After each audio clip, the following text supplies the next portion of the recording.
Bonjour et bienvenue sur la chaîne Excel Mania. Nous allons nous pencher aujourd'hui sur la fonction recherche V dans Excel. Qu'est-ce que cette fonction? Cette fonction nous permet d'aller récupérer une donnée dans un tableau de valeurs. Par exemple, nous avons un tableau avec des descriptions et des prix d'objets. Nous avons le numéro de cet objet, nous le tapons quelque part et nous voulons ressortir toute la description de l'objet. Cette fonction va nous aider à retrouver cette valeur dans un tableau. Alors, comment s'écrit-elle? Elle s'écrit de cette façon. Recherche V, elle va demander plusieurs paramètres. Tout d'abord, elle va vous demander quelle valeur vous recherchez. Ensuite, vous allez rentrer le tableau dans lequel vous allez rechercher cette valeur, le numéro de colonne à renvoyer, ici, et enfin, le type, c'est-à-dire savoir est-ce que vous allez rechercher la valeur exacte ou une valeur approximative. À savoir que que ce type, par défaut, si vous ne mettez rien, ce sera une valeur approximative qui va être cherchée. Alors, voyons directement cela en exemple. Voyons ce qu'elle fait. Nous avons par exemple un tableau avec différents pays et nous voulons rechercher ici par exemple la capitale ou la langue. Donc ici je mets le pays que je veux. Ici c'est la France, on ressemble à la capitale Paris, et la langue français. Par exemple, je vais aller sur Japon, par exemple. Japon, je tape Japon, entrée, et vous voyez ici Tokyo et la langue japonaise. Alors, si je regarde un peu plus près, comment elle est construite. Donc, j'ai recherche V. Ma valeur recherchée, c'est la valeur que je rentre ici. Sur ma plage de valeurs, ici, je renverrai dans cette formule-là, je veux la capitale, donc je vais renvoyer la troisième colonne. 1, 2, 3. Donc c'est bien la troisième colonne de mon tableau. Et enfin, je veux pas un type approximatif, je veux vraiment que le nom recherché soit exactement le même que ce qu'il y a dans le tableau, donc j'écris faux ici.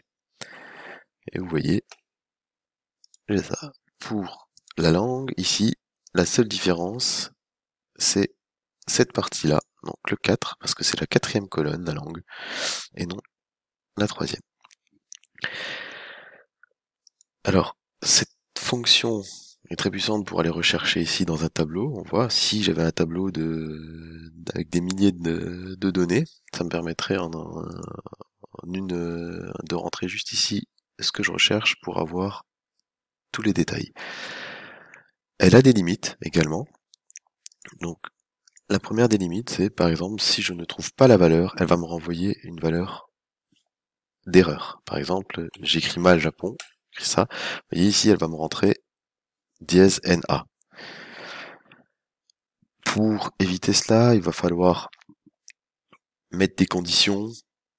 Lui, dans la formule, il va falloir lui dire si la valeur retournée c'est NA, alors ne met rien, sinon, ou alors met une valeur par défaut, sinon, met la bonne valeur. La deuxième limite à cette fonction, c'est que tout ce que l'on va rechercher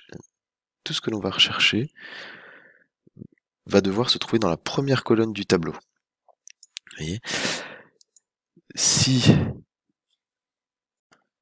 je veux par exemple retrouver le code ISO par rapport au nom du pays, dans l'état actuel du tableau, je ne pourrai pas.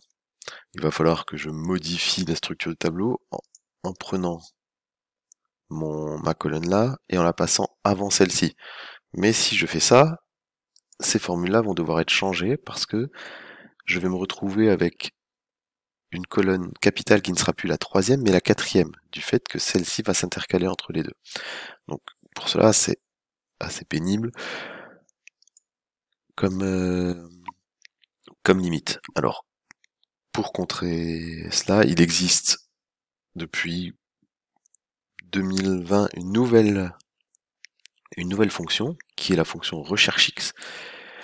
Vous pouvez retrouver tout le détail de cette fonction dans mes bonus gratuits sur mon site excelmania.fr. Vous allez voir, on peut travailler ça différemment et réussir à sortir cette première colonne même si le tableau reste en l'état. Il y a une deuxième une deuxième option. Je vous en ferai une vidéo prochainement. Mais pour le moment, concentrons-nous sur cette fonction. Alors, dans un cas pratique, alors, par exemple, j'ai un tableau avec des clients. Ce que je souhaite, c'est en tapant l'ID du client, le numéro de client, c'est retrouver les informations sur son nom, son adresse et sa ville. Donc nous allons faire ça tout de suite. Alors, comment on le fait? Alors, nous tapons la fonction recherche V. Voilà, on va passer par ici. Donc, la fonction, toutes les fonctions, on va les rechercher ici, recherche V, hop, voilà. Ok. Décidément, hop, je me suis un petit peu trompé. Voilà, recherche V. Donc nous allons lui dire que la valeur recherchée, c'est celle que nous allons écrire ici. Notre table de données, c'est celle qui va être là. Donc, c'est ça. Par défaut, je verrouille toujours ce tableau pour ne pas qu'il bouge si je tire la formule vers le haut ou vers le bas. Donc pour cela, je me mets sur la formule, je tape sur F4. Donc ici, je veux retrouver le nom du client. Donc le nom du client se situe sur la deuxième colonne du tableau. Donc, première colonne, deuxième colonne. Donc je vais cliquer 2. Et ici, dans la valeur proche, dans le type, je veux absolument que ce soit une concordance exacte. Donc je mets faux. Et là, je clique.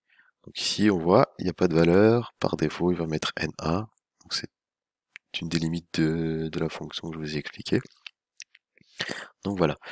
Si par exemple, maintenant, je mets un ID du client, par exemple le 10. Hop, je mets 10 ici, et il me retourne directement le client 10. Donc je vois que c'est bien ça. Et donc, après, pour rentrer l'adresse, et pour la ville, je n'ai plus qu'à faire les mêmes fonctions.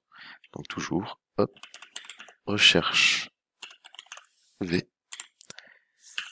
Ici, on me demande la valeur recherchée, donc c'est bien celle-ci, toujours. Point virgule. La table de matrice, bien celle-ci. Je fais attention à bien verrouiller cette table au cas où je déplace la formule ou que je la tire. Je recherche quelle colonne à présent pour l'adresse? Je recherche la troisième. 1, 2, 3. Et toujours, je ne veux pas que... Je veux absolument une concordance. Je veux pas de l'approximation. Voilà. Et voilà. Et je vois bien 49 rue HHH, qui est bien l'adresse du client 10. Et pour finir, voilà, je vais faire la recherche V pour retrouver la ville, toujours la valeur recherchée, c'est celle-ci. Ma table des matrices, c'est celle-ci. Je l'avais... Hop, ah, je suis un peu trompé. Donc toujours, je recherche cette valeur-là, point virgule, ma table des matrices que je verrouille avec F4. Mon numéro de colonne c'est présent, c'est la 4. Voilà. Point virgule. Je veux toujours que ce soit la valeur exacte qui soit retrouvée. Et voilà. Donc voilà, on a bien notre ligne là, toutes les informations là qui se retrouvent ici. Et si je change, par exemple je mets 28, on retrouve le client 28, 73 rue NNN à Nice. Donc c'est bien. Voilà. Donc nous avons vu, c'est une fonction très pratique pour faire une recherche. Par contre, il y a des limites. Une des autres limites que je ne vous ai pas donné tout de suite, c'est justement ce numéro de colonne. Ce numéro de colonne peut être très pénible si on modifie la structure du tableau. Par exemple, ici, si j'insère dans mon jeu de données, par exemple, je veux insérer une colonne, j'insère la colonne, et vous voyez, qu'est-ce qui se passe ici? C'est qu'il y a un décalage.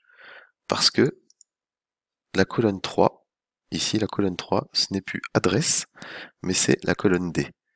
Donc voilà, c'est aussi, ça peut être très limitant pour modifier le tableau, ou alors il va falloir, dans la formule, au lieu de mettre le 3 en chiffres, il va falloir attribuer un numéro à chaque colonne.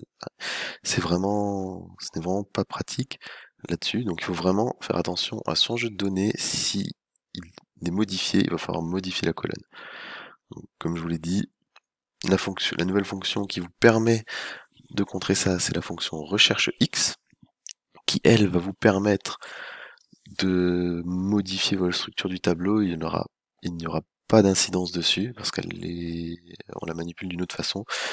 Pour toutes les informations supplémentaires, retrouvez le document gratuit sur mon site internet et vous aurez le listing complet. Donc là, pour la fonction recherche V, c'est tout ce qu'on peut voir. Donc, vous voyez, elle n'est pas compliquée en soi à mettre en place. On lui indique ce que l'on veut chercher, le tableau dans lequel on veut chercher, la colonne, la valeur, dans quelle colonne la valeur à retourner est présente, et ensuite on veut savoir si c'est une recherche approximative ou une recherche exacte. Donc voilà pour la recherche. Si vous avez aimé cette petite vidéo, n'hésitez pas à commenter, à liker ou même à vous abonner à ma chaîne. Et je vais sortir d'autres vidéos qui vous permettront d'avoir des bases sur Excel. Et je vous dis à très bientôt.